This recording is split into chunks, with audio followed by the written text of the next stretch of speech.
Hi there, and welcome to the Daily Gardener, an almanac of garden history, literature, and small botanical joys. I'm Jennifer Ebling, and today is May 15th. Every gardener has a lost garden. Maybe it was your grandmother's. Maybe it was the one you left behind when you had to move. Maybe it's a spot you drove by last week just to check and now barely recognize. Lost gardens stay with us longer than we expect. The smell of a tomato leaf, the color of a peony, the way the light hits a certain spot in the afternoon. You can bring a lost garden back this spring. Not all of it. You don't need all of it. Just one plant that used to be there, one cutting, one color. Even a wind chime or a stepping stone can call a whole garden back to you. Rosemary is the herb of remembrance. That's why it's the logo of this show. Remember. If you've lost a garden you loved, plant something that remembers it for you this season. And if you know a garden friend carrying a lost garden in their heart, feel free to share this episode. Sometimes it just helps to hear that someone else remembers too. Here's today's garden history. It was on this day in 1866 that the Irish botanist William Henry Harvey died of tuberculosis in Torquay, a seaside town in Devon on the southern coast of England. He was 55 years old.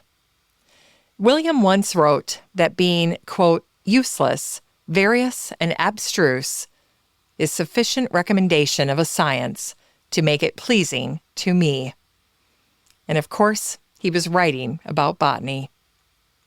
Born in 1811 in Limerick, Ireland, William was the youngest of 11 children in a Quaker family.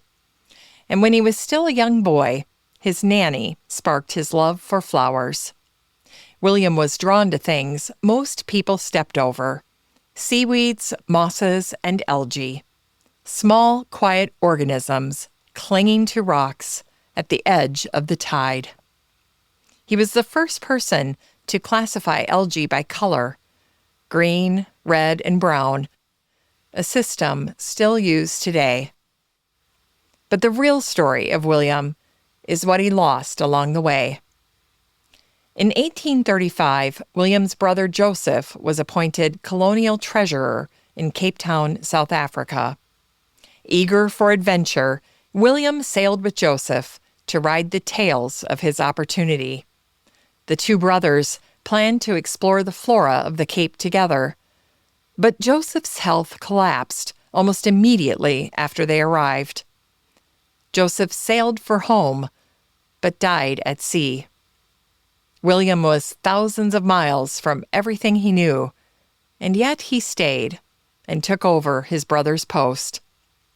William sat at Joseph's desk and did the work, and in his spare hours, he collected plants. Every specimen from those years was a letter to a ghost. After a while, William came home to Dublin, and his sister Hannah became his anchor. Whenever he traveled the world, to Australia, New Zealand, Sri Lanka, Fiji, or Chile, Hannah stayed home to wait. There she would process the packages that would arrive, damp boxes filled with seaweed and seeds. Hannah dried them and filed each specimen, chronicling all of William's work. Over his lifetime, William contributed more than 100,000 specimens to the herbarium at Trinity College, Dublin. He described more than 750 species of algae. William also sent seeds and bulbs back to Europe: South African proteas, heaths, and pelargoniums, plants with strange names that are now so common we grow them in our gardens without thinking twice about how they got there. But we have William to thank for that flowering abundance. Throughout his travels, William mentored many people who shared his passion for botany: lighthouse keepers, clergymen's wives, and amateur collectors on windswept beaches. He sent them his own books, identified their finds, and gave them a voice in the record. Of all his friendships, one of William's most cherished was with Margaret Gatty, a mother of many children with very little money who couldn't afford a microscope. He sent Margaret one of his own proof plates and borrowed volumes. With William's encouragement, Margaret wrote British Seaweeds, a book that stayed in use for nearly a century. In the end, although he didn't want a legacy for himself, William did want the plants he found to have one. He didn't want them to be forgotten. And for his efforts, William is remembered now too. Those who knew him best remembered his playful sweetness and amiability. And today, a genus of flowering plants is named for William Henry Harvey, the Harveys.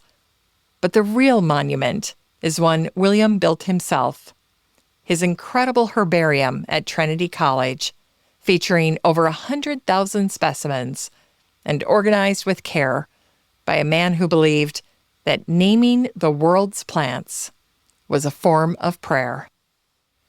And it was on this day in 1900 that the botanical artist Blanche Ames married the botanist Oakes Ames in a ceremony that joined two people who shared a last name but were not related. The couple would spend the next 50 years building one of botany's great partnerships. Their love story started with orchids. Oakes was a young professor of botany at Harvard, and Blanche was studying nearby at Smith College. She was class president, a gifted artist, and a woman who designed things and then built them herself. Oakes began courting Blanche by sending the most unique orchids he could find. Most men would have sent roses, but Oakes sent her the most precious orchid specimens, and Blanche was smitten. And so it was that they married on this spring day, and together they would spend the next half-century as partners in science. Oakes was the collector and the taxonomist. He gathered more than 64,000 orchid specimens at the Harvard University Herbaria. But Blanche was the eye. At her drawing table, she created thousands of pen and ink drawings for Oakes' landmark 7-volume Orchidaceae series, and her illustrations were so precise that they are still used by botanists today. Oakes insisted that Blanche initial every drawing, and in an era when wives were invisible, he made sure that the record showed that this was her work too, and he always called Blanche his colleague. In 1922, when they traveled to Berlin to study orchid specimens at the Dahlem Herbarium, Blanche spent weeks copying herbarium sheets with meticulous care. 20 years later, when Allied bombs destroyed the originals, Blanche's copies became the only surviving record of many rare species. And that's how Blanche saved orchids with her art. Today, we catch glimpses of the two of them, Blanche and Oakes, in anecdotes of their life together. Once, when their car broke down in the jungles of the Yucatan while they were looking for orchids, Oakes stood by helplessly, while Blanche used a hairpin and a bullet from her revolver to fix the carburetor. Together, it seemed they were able to meet any challenge that came their way. They were also social and political. Oakes led the Men's League for Women's Suffrage, while Blanche drew biting political cartoons and served as president of the Birth Control League of Massachusetts for nearly 2 decades.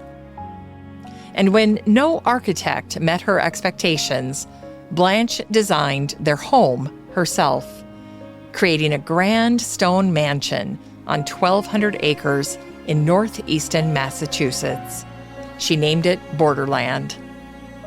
When Oakes died in 1950, of course, it was Blanche, who hand-carved his tombstone, sculpting his favorite orchids forever into the rock. Blanche remained at Borderland and kept going.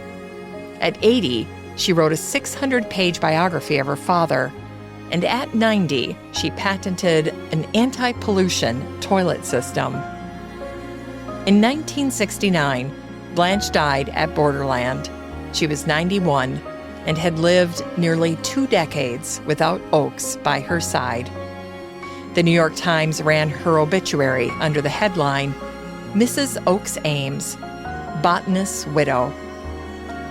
Not artist or architect, not inventor, and not suffragist.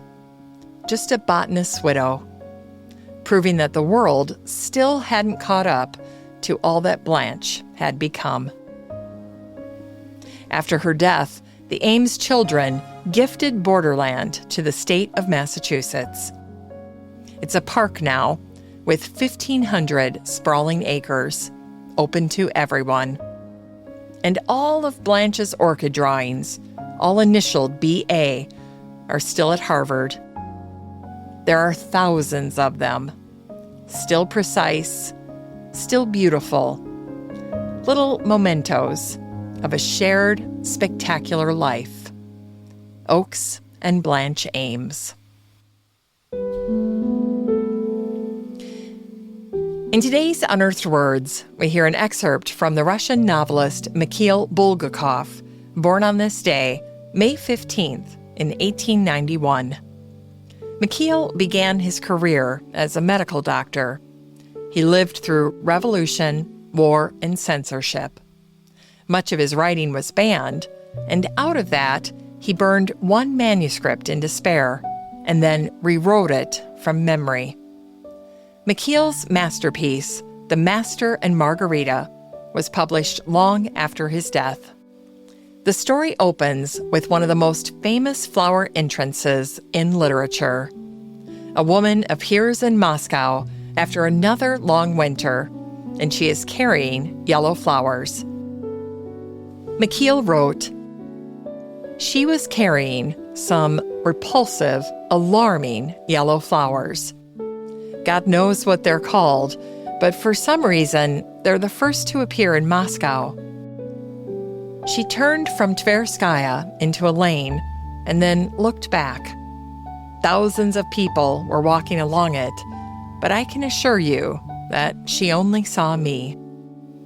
She looked at me with surprise, and I was suddenly struck by her extraordinary, lonely beauty. Do you like my flowers?" I remember my voice sounded like a cracked bell as I answered, "No." What an image. Those repulsive, alarming yellow flowers are almost certainly mimosa, the first bloom to arrive in Moscow at the end of winter. They are feathery, fragrant, and shockingly bright. In Russian culture, yellow flowers signaled betrayal or madness, and yet they also signal something seasonal, that spring has arrived. Mikhail gives us yellow flowers that are seemingly both repulsive and alarming, and somehow also help create one of the most romantic opening scenes in Russian literature. And I think only a gardener would understand how both of those things can be true at the same time.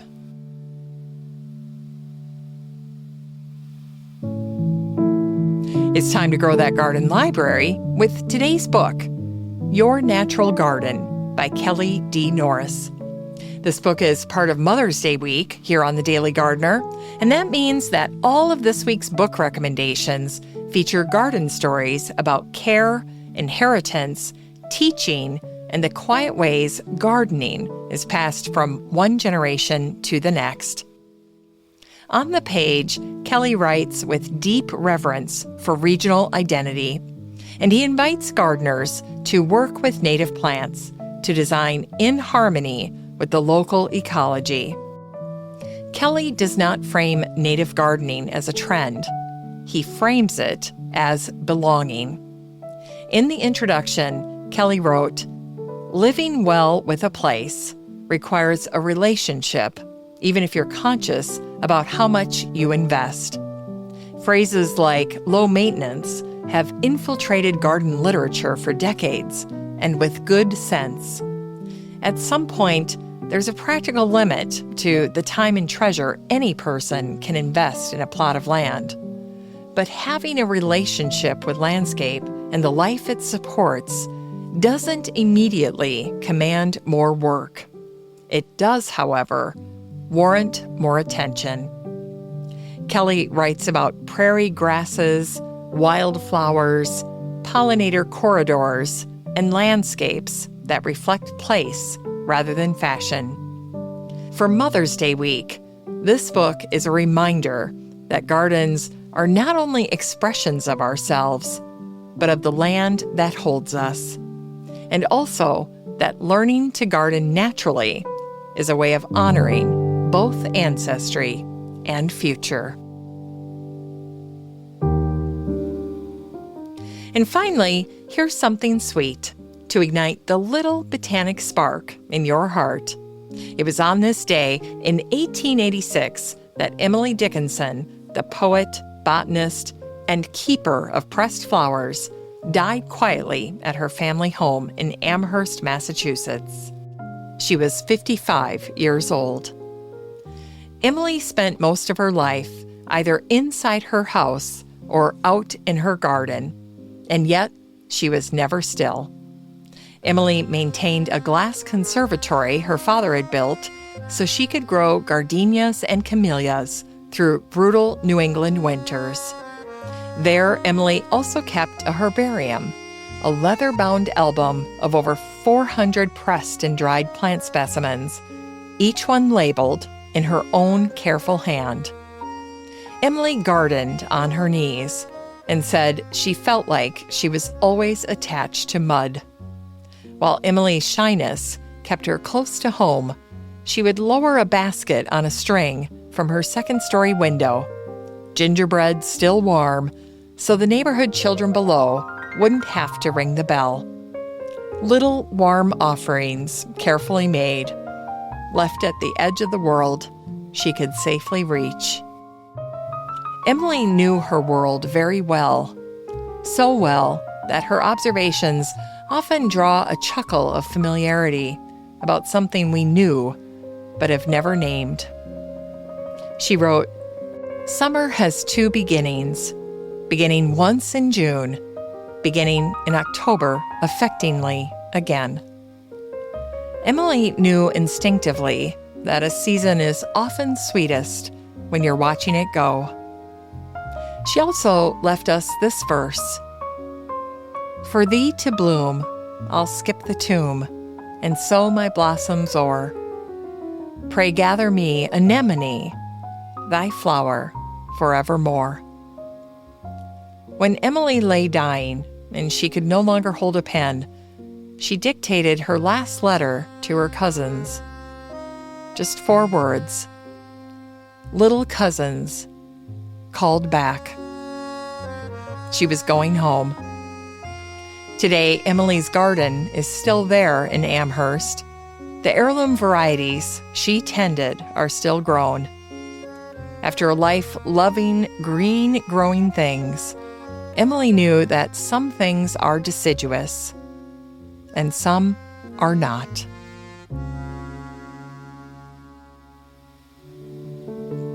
As we close the show today, remember, every garden you've ever loved is still with you. Not as a photograph or as a list of what grew there, but as a way of seeing. The garden you lost taught your heart and your hands something they still know. The way you reach for a certain color at the nursery without thinking. The way you notice a particular light. And the way you kneel in new soil and feel like you've been there before. Lost gardens don't disappear completely. They show up in the next bed you plant, the next seed you choose, and in the next time you stand outside and notice something no one else noticed. It's a universal truth that every garden ahead of you carries every garden behind you. Thanks for listening to The Daily Gardener. And remember, for a happy, healthy life, garden every day.